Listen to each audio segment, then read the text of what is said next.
Before we have started to wash our hands for the procedure, we have already put on our hat and our mask, as we can see in the video. And we also will have got ourselves a nail brush to clean our nails and hands with. So the chlorhexidine wash can be applied directly to the nail brush, and we can use the spiky bit to clean underneath our nails and then use the softer bit to clean our hands. Once we have given our hands and nails a good scrub with a brush, we can then start on our first wash using the chlorhexidine wash again. So when we are washing our hands, we want to start from our hands and move down gradually towards the elbow, not coming back up and down again. So we will start at our fingers using the 7 steps of hand washing. And gradually, once we're happy we've done the hands thoroughly, we can move down and do our wrists and then make your way down to the elbow, making sure that you're not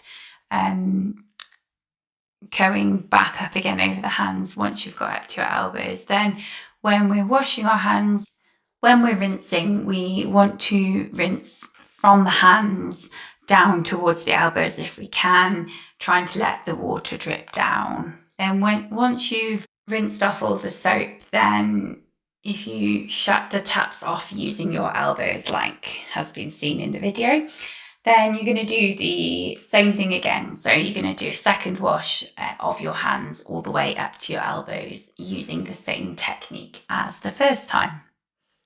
One thing to mention here is that before you have started washing your hands for your sterile procedure, you will have opened your pack with your gown in and your gloves.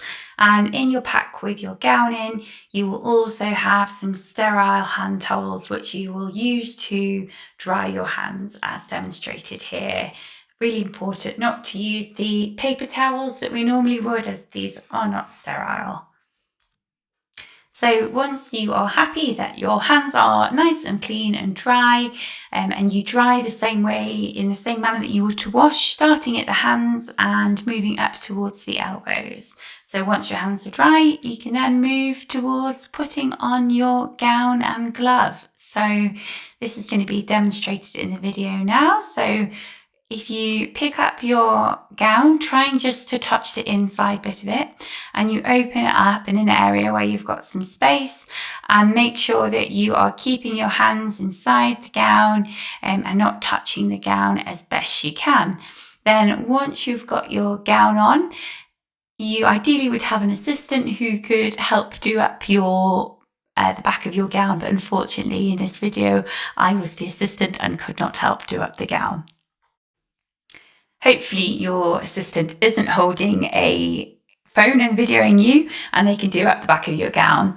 Once that has happened, you will be putting on your first pair of sterile gloves, and you're going to try not to touch the outside of the gloves when you're doing this. So once you are putting them on, try and keep your fingers in the inside of the gloves. Then once you've got your first pair of gloves, if you haven't prepared one already, then you can get an assistant to help you, as in the case of this video, and get you a second pair of gloves. But ideally you'd have a pair ready. You then put those on over your first pair of gloves.